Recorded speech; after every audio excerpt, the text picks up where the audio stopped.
Do you feel drawn to learn more about witchcraft and the occult, but feel lost on where to start? Then welcome to Get In Loser, We're Doing Witchcraft, a podcast all about what it means to be a witch and where to get started on your journey.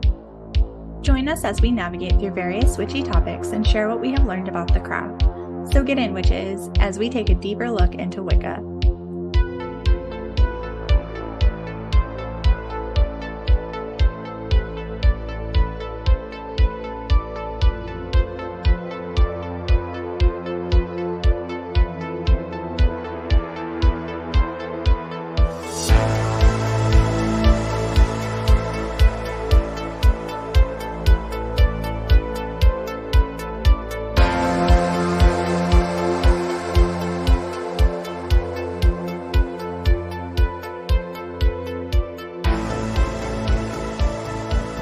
To start us off, I think it's important to preface this episode with the fact that not all witchcraft is Wicca and not all witches are Wiccan. This is a misconception that is especially pushed in the media and by other religions. Did we say we're talking about Wicca? Did I just dive in without us even being like, what are we talking about? Oh, yeah. We're talking about Wicca. Now you know. Well, surprise. If everybody listened to the intro, then they would know. That's true. So that's true. fine. If you listen to the intro, if not, that's on you. Right, exactly. We can't help you there. We put together this amazing intro for you all the time. So if you didn't listen to it, sucks to suck, I guess. Right, yeah. But surprise, we're talking about Wicca. We're talking to you guys. Come on. For this episode, I am going to cover kind of more the background and history. And I feel that it's important to say that I'm going to cover it very briefly because this topic could be several episodes. And we talked about that before we started recording. So it's going to be a very brief background and history. And then Sam's also going to go into kind of how they practice, essentially, right? Yes. Yeah. Okay. And again, even with that, did I make that up? No. Yeah. Yeah. No. Yeah. That's exactly what we're doing. Yeah. So Wicca is defined by the Oxford Dictionary as a form of modern paganism, especially a tradition found in England in the mid-20th century, claiming its origins in pre-Christian religions. I also added this definition, and I don't know if you've ever been to this website, but I've actually used it before and have included it in research before, but it's just called spells8.com. Oh, I've never heard of that. Yeah, I don't know. I think we were researching something for one of the episodes and I came across it and I actually bookmarked it because it has all kinds of information. Like you need correspondences. They have correspondences for everything listed on the website. Like you want to know about this one thing, they've got it. You want a quick spell or ritual, they've got it. It's a really cool compiled website on all things like witchcraft. I've really liked it. But they had their own definition for Wicca as being a neo-pagan earth-based religion where two main deities are observed, a god and a goddess. So while it's really simple, I still think it's really to the point at what Wicca is at its core. The main principles of Wicca are respect for the earth and abiding by the Wiccan Rede, which is a rule of conduct that prohibits Wiccans from harming others. And then Wicca is duotheistic, meaning that they worship two deities, as stated before. And many Wiccans also practice magic in the ceremonial and ritualistic forms. The Wiccan Rede, so I tried, I guess there's not just one Rede, there's various Redes, which was confusing to me because if Wiccans follow the Wiccan Rede, but everybody has a different Rede, Yeah, and then some traditions don't even do it. Some traditions, they don't do that. Some others do. It just depends. Yeah. So what I found, essentially, there's the main one, I guess, maybe the more common one, states, "And ye harm none, do what ye will." And then there's longer versions that were full poems that I was I'm not reciting this in the this isn't a slam poetry sesh. But there's longer versions that have been published, but at the base, this is the read that Wiccans abide by, essentially. And it's 8 words that were first publicly recorded in 1964 in a speech by Doreen Valiente. Another noteworthy version was harm none and do as you will. Wiccan in its origin is a tradition that came long before Christianity and the Roman era. It's based on the earth and all the energies that are involved in it, and it includes the 4 universal elements of earth, air, fire, and water, which we discussed at length in episode 41. So if you haven't listened to it, go ahead and go back and listen to that one. As well as recognizing the element spirit. And that one we didn't really cover. We only did a little piece on that one at the end, but maybe that'll be a future episode. The divinity of Wicca has 2 aspects, that of the god and of the goddess, and its nature is both feminine and masculine at the same time because it's all seen as a balance. Wicca can be practiced in covens as well as in solitary, and there are many Wiccan traditions, like way too many for me to cover in one single episode unless we wanted to sit here for like a week, I feel like. So I just included the ones that came up in my research more often than others. The main one being Gardnerian. Gardnerian is considered one of the oldest forms of Wicca, and most Wiccans acknowledge it to be the beginning of the Wicca movement. There's Alexandrian, and this is a branch of Wicca founded in the 1960s by Alex Sanders, who was known as the King of Witches, and his wife, Maxine Sanders. It originated in Britain, and their practices are in ceremonial magic. Celtic Wicca is a modern tradition of Wicca that incorporates some elements of Celtic mythology. It has the same basic theology, rituals, and beliefs as most other forms of Wicca. The only difference is that it's solely based in Celtic mythology versus just a god and a goddess, or, you know, I think Dianic, we talked about that one before, where it's just the goddess, which is the next one that I'm talking about anyways. So Dianic Wicca is a modern pagan goddess tradition focused on female experience and empowerment. Leadership is by women who may be ordained as priestesses, and it can also be practiced in less formal groups that function as collectives. Fairy Wicca is a modern tradition that was founded by author Kisma Stepanik. I wasn't sure on that one. I don't know either. And again, so I've heard this person talked about in other podcasts, and I've heard both pronunciations, so I'm not really sure.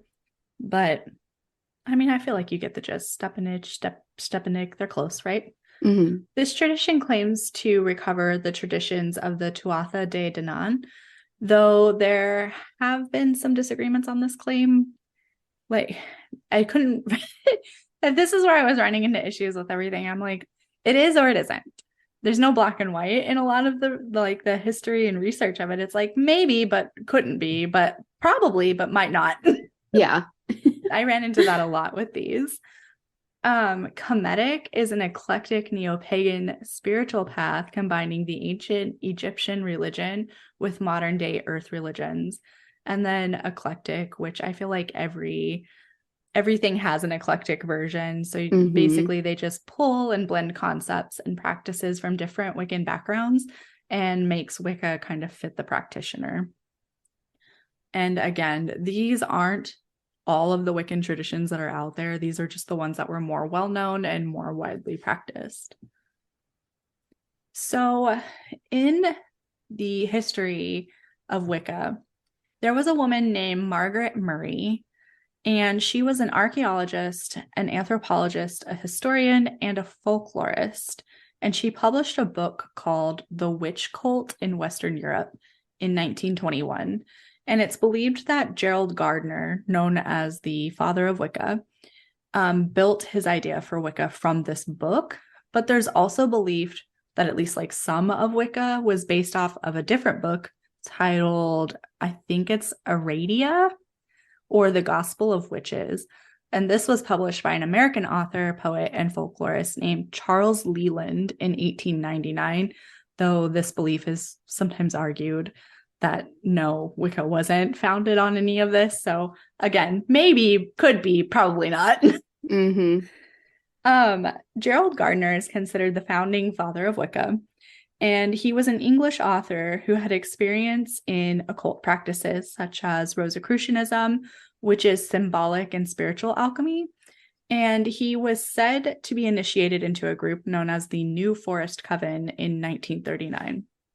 Through his published articles and books, Gardner reconstructed the link between the wisdom prior to Christianity and other ritual structures of the early 20th century, bringing Wicca a new life that continues to be practiced today.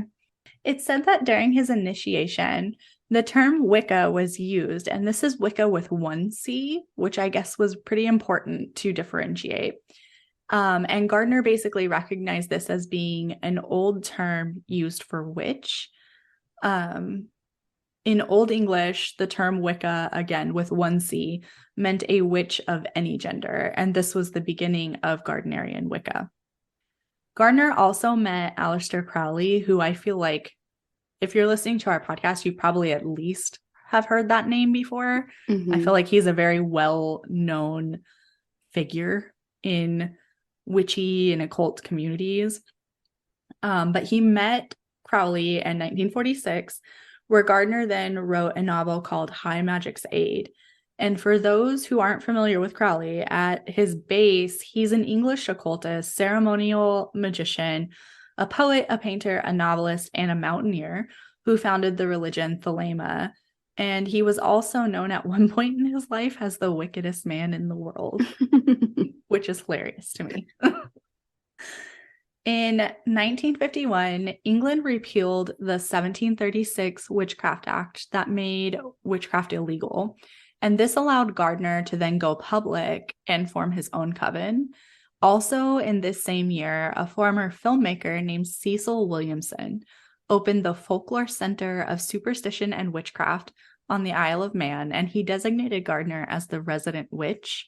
And previous attempts by Williamson to open this center were met with hostility, and he was even run out of town at one point. That's really sad. It really is. But at this time, like 1951 era, it's basically when public interest in witchcraft was increasing. And this is where Gardner started to gain a foothold in going public. So these Wiccan traditions were Gardner's attempts to restore the ancient religious system to power. Despite attempts from the press to link Wicca to devil worship, Wicca thrived and it eventually spread, though Gardner died in 1964 and he didn't get to see Wicca hit its peak popularity. The year prior to his death, he met Raymond Buckland, who I feel like is another well-known person in this community. And basically Buckland, after meeting him and after Gardner dies, takes Wicca to Gardnerian Wicca to America. Today, Wicca is practiced by thousands of people all around the world, and it can be seen all over social media, in books, in films, and even in Marvel Comics, who have a superhero named Wiccan, and he's a superpowered warlock and the reincarnated son of the Scarlet Witch. Nice. I love it. I know. I love it. I love that. That's a very concise history, and it's not something that's because the history of Wicca, it's so involved. And There's then so much. There is so much, and it would take you all day. Yeah. But that's perfect. And for those, if you're like me, because I didn't know a whole lot about Wicca going into this. I knew what it was and kind of some of the basics of it. I leaned more into Gardnerian Wicca in my history research because it is the more, I guess, popular, more widely practiced, and kind of essentially the start of what modern day Wicca is. So while most of my background that I just gave comes out of that, do know there are different versions. I gave you 5 or 6 of them, but they all have different starts. Some of them have different bases or specific things that they do or have to do to be part of these covens. So definitely, if Wicca is something you're interested in, really do your research to find out like what, I guess, path of Wicca fits you best. Yeah, exactly. Yeah.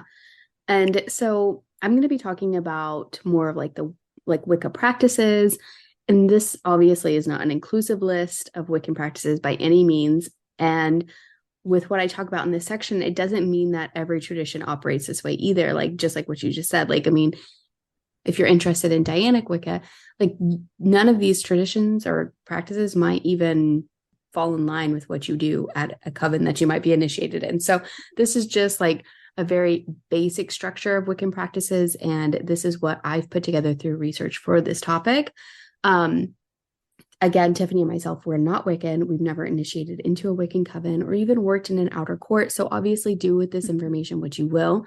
However, if this can help you in any way by providing you with more information about Wiccan practices to inform your decision on whether you want to seek initiation, or if you're just interested in learning more about Wicca, that is all this episode is for. We're not experts in anything, and we never claim to be. No, so just putting that out there.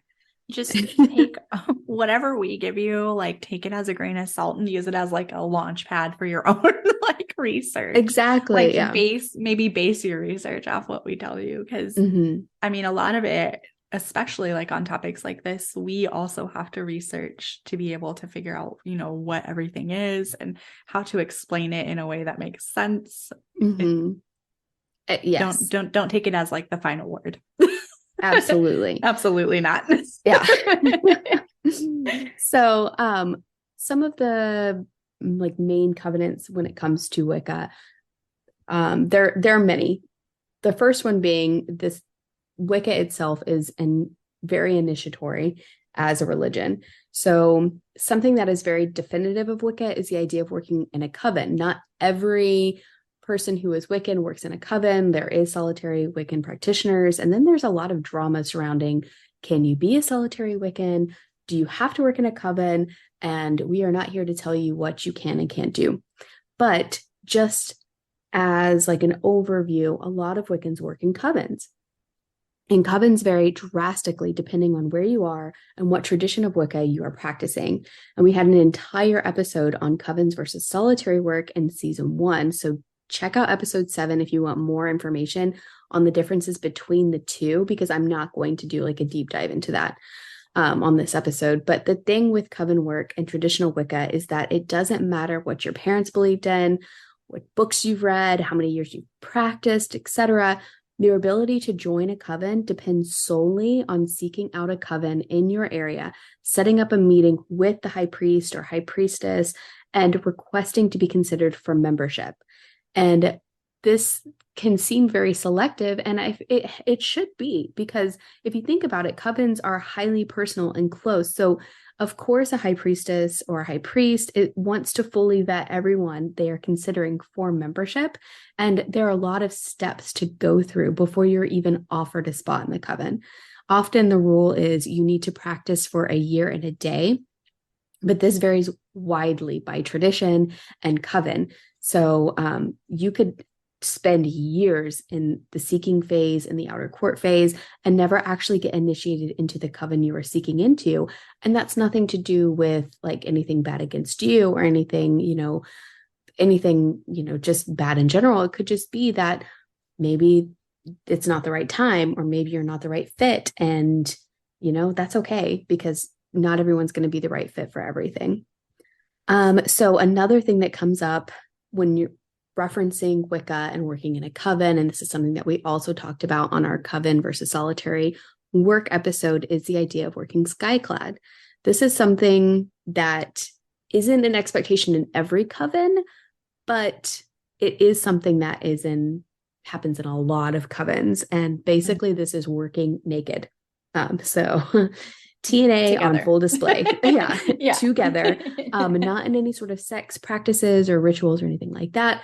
But there's many different reasons for this.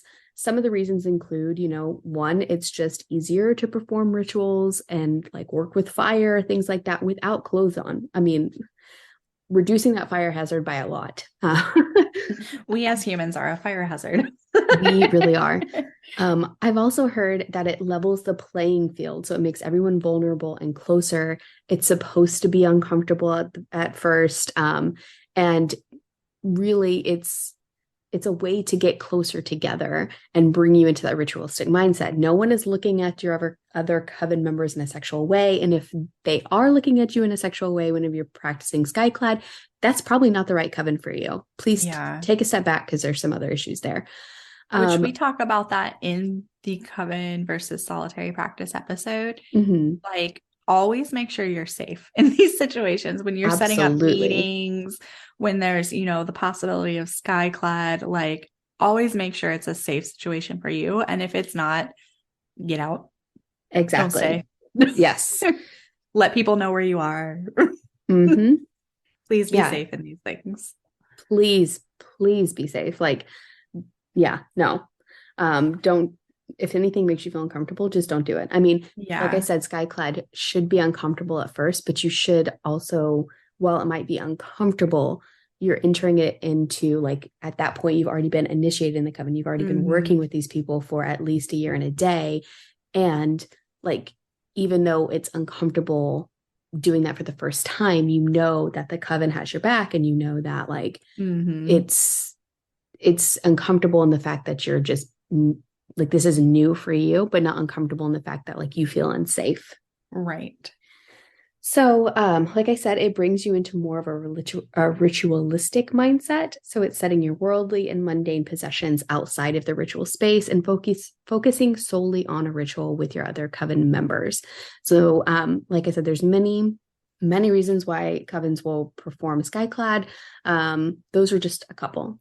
But according to Thorn Mooney, which is the author that I use a lot in this research, she is a high priestess in a coven that she runs. And she writes a lot of books about like Wicca and witchcraft. And she is an awesome resource on, like, YouTube. She's been guests on other podcasts. She is just an amazing source of information. She says that coven work can create close psychic and magical links between coven members. And even when someone leaves a coven, their presence may still be felt in that circle after they've left. And I think this is really amazing because it just goes to show how close and connected a coven can be. So if that's something that you're craving from your work and you're wanting that space where you can be close like that, coven work might be ideal for you. And joining, a Wiccan tradition might be the path you need to go. So initiation itself varies from coven to coven, and it's often secret. The secrecy protects the coven's privacy, and it keeps that magic alive when it comes to the initiatory process. So a lot of stuff about initiation, I mean, obviously we can't cover because, first of all, we're not Wiccan, but also, second of all, even if we were Wiccan, that's not something that we would be able to divulge on this podcast. But it's not just about memberships. It's about access to additional knowledge and community. So that whole initiatory process, while it might seem like, oh my God, like, it's very exclusive, there's a reason for that. So oftentimes too, whenever you are initiated into a Wiccan tradition, there is something known as dedication. And this is a commitment to the group by the individual that is being initiated. So it's committing your time, your energy to the group, maybe a specific deity, to Wicca itself. And it really changes, and it's very, very depending on the person. It can be either a public or a private ritual, depending on the coven that you're working with. So if you are interested in pursuing the Wiccan path, just know that it might be something that you have to do whenever you are initiated.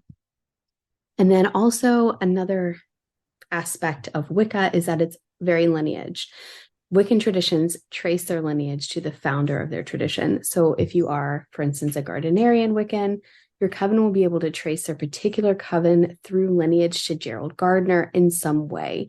And this is very important in Wicca because you have this magical connection to the founder of whatever tradition you are part of, but also it allows, like, say, if your coven wants to work with another coven, being able to understand that other coven's lineage lets you know that you can trust the coven that you're wanting to work with.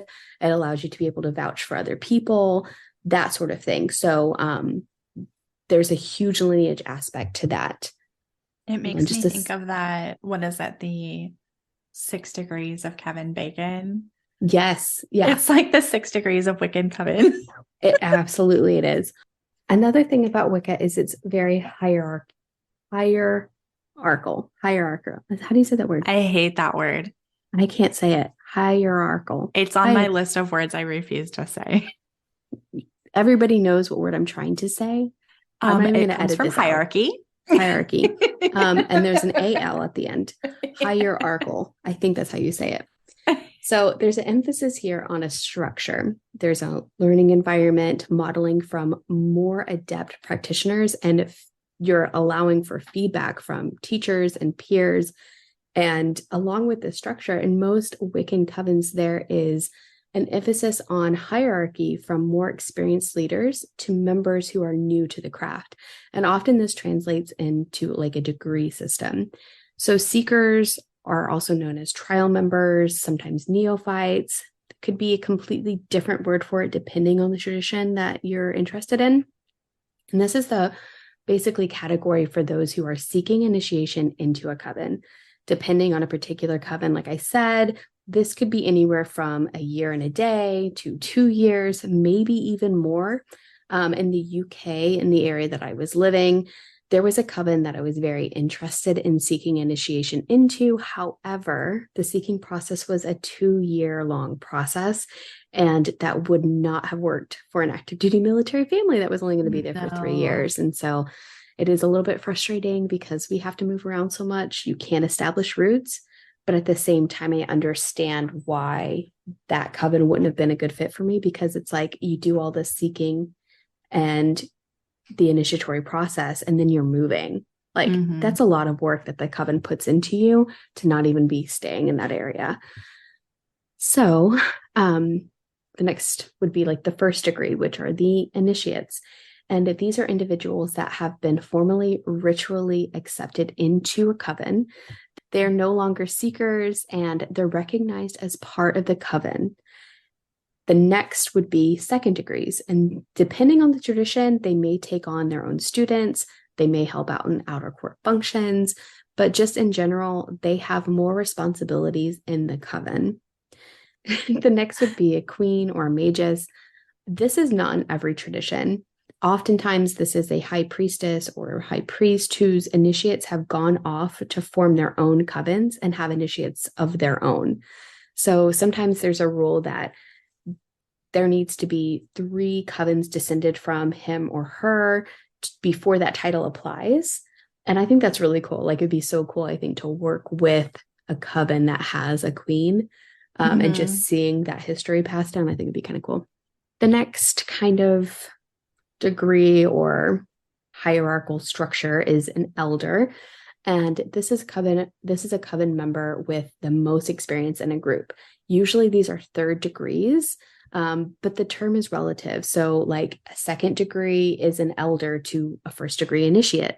And the thing about this term, it's not applied to age. So you can be joining a coven and be initiated into a coven and be in your 50s, and your elder be somebody in their 20s. But that's just because they've been part of the tradition for a longer than you have.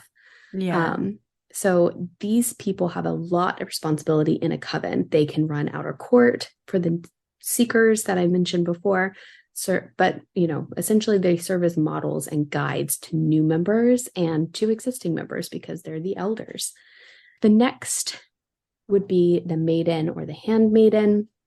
And this is someone who assists the high priestess in a circle. And they are often training to be a high priestess. And the last really degree or hierarchical structure at the top would be 3rd degrees. The 1st and 2nd degrees follow the guidance of the more experienced 3rd degrees. And there's a lot of fluidity here. So like if you started as a 1st degree, you're not always there as a 1st degree. You can move up that structure. And then this usually translates to a high priest or high priestess.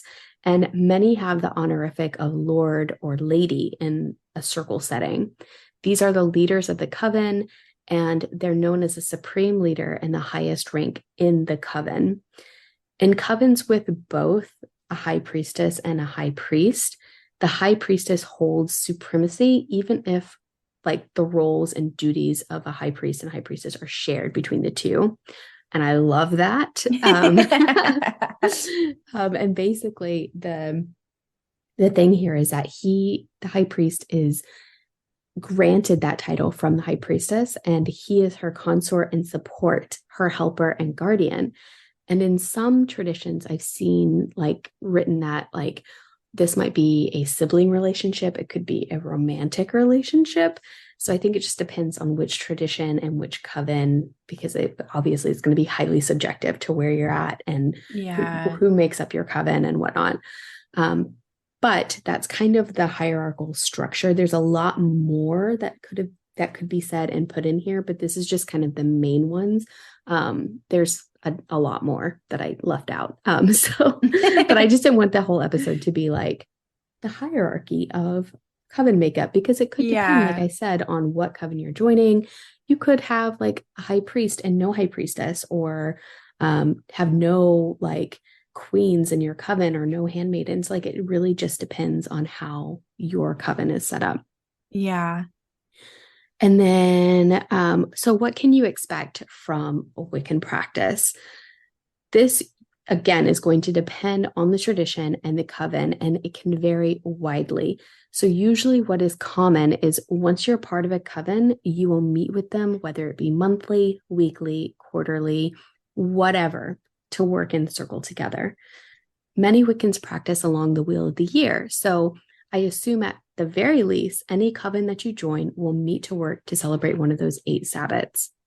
You might also be expected to bring or keep with you personal religious items, such as a book of shadows, a divination tool, representations of the elements, and there might be times when you're asked to bring wine or a particular incense or spell ingredient to meetings, depending on the purpose of the meeting, the purpose of the circle, whatever ritual you are doing. So just bear that in mind. And then there's also emphasis in Wicca of the idea of a sacred space. So you see this again in the process of being initiated and working skyclad, working in a circle with other members, observing and working with an altar, etc. So there's a huge emphasis on the sacred space. And that's something that is very definitive of especially Wicca. I mean, I know there's a lot of eclectic pagan traditions and stuff, and there is like that emphasis on like a sacred space or like a ritualistic practice and stuff, but I feel like it's a little bit more like Wicca reminds me so much, if I had to compare it to anything, and this is a terrible comparison, but in, say, for instance, Christianity, like you have like a bunch of different subsets of Christianity, right? And so like with witchcraft, you have a bunch of different beliefs and traditions tied to that. And then you have Catholicism, which is very like ritualistically structured. And there's a huge emphasis on like a sacred space and like being very ritual in everything that you do. And I feel like that's what Wicca reminds me of, if I had to compare it to anything. And like you said many times before, like Wicca, or not Wicca, but Catholicism is like, I can't remember what you said. Twice removed cousins. Yes, the twice removed cousins of witchcraft. And it really is, because they stole a bunch of our shit. But anyway, anyway, so like just know, if you are looking for something that has a little bit more structure, a little bit more ritualism and emphasis on the sacred space, Wicca might be the path that you want to go down. So just briefly, I wanted to mention ways that you can find your coven. If you are listening to this episode and you haven't listened to episode 7 in season 1, go back and listen to it, because we listed a lot of ways to find covens in your area. But to sum it up, one of the best places to look would be Facebook. There's a group dedicated to finding your own coven. It is called the Gardnerian Wicca Seekers and Initiates, but it's not just for Gardnerian traditions. There's a whole list of different traditions all over the world and different covens all over the world. And the moderators of this Facebook page vet the covens they list in their resources. And they only recommend covens that they have vetted and made sure that they were safe. So that is a great place to look, especially if you don't know what's in your area. But also, metaphysical shops, fairs, anything like that would be great places to look, or just ask like, hey, are there any covens in this area? And then even just like Googling and stuff would be great ways as well.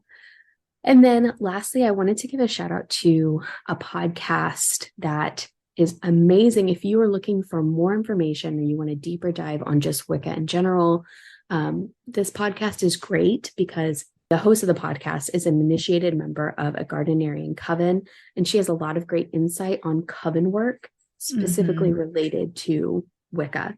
She interviews guests, and she also has interviewed the author, Thorn Mooney, in her podcast. So, and that's who I used as a lot of the research for this. It was her book. But her podcast is called Seeking Witchcraft, and her name is Ashley, and she is a great resource. So if you're interested in learning more about Wicca, definitely go check her podcast out because, like I said, she knows more about this topic than we do. For sure. For sure. Yes. But hopefully this episode, at least at the very least, gave you a starting point, or maybe helped you understand something that you wanted to understand about Wicca, because I feel like coming into this with very basic knowledge on Wicca, I learned so much. Yeah. So, yeah. And I think too, because you had mentioned before, there's so many misconceptions on what it is, and people think that like everybody who practices witchcraft is Wiccan, or like all Wiccans practice witchcraft, and like it's all interchangeable, and it's just like, no, okay, but like here's a way that you can define it, because if you just look it up or you just go and start listening to podcasts, you might stumble upon one that's like, for instance, Seeking Witchcraft, and you think that this is the only path you can go down, which that's not accurate. That's, if you want to follow that tradition, you can, but like having episodes like this where we take a deeper look into like different beliefs, you can kind of do with that as you will and use it as a jumping off point.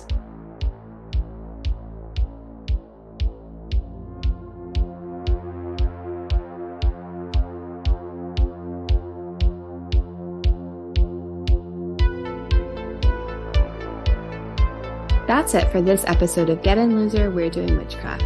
You can find our source material for this episode linked in the show notes. If you love this episode, we would be forever thankful if you leave us a 5-star review on wherever you listen to your podcasts. If you really love the show and want more Get In Loser content, check out our Supercast link provided in the show notes, or search the Supercast website for Get In Loser, We're Doing Witchcraft. There you can purchase a membership to our podcast and obtain exclusives like getting episodes early, shoutouts on the show, access to our Ask Me Anything forum, our monthly newsletter, a promo code for merchandise, and more. You can also find us on Facebook, Twitter, and Instagram at Get In Witches, or email us at we'redoingwitchcraft@gmail.com. Check us out next week for our episode all about Imbolc. Until then, blessed be witches.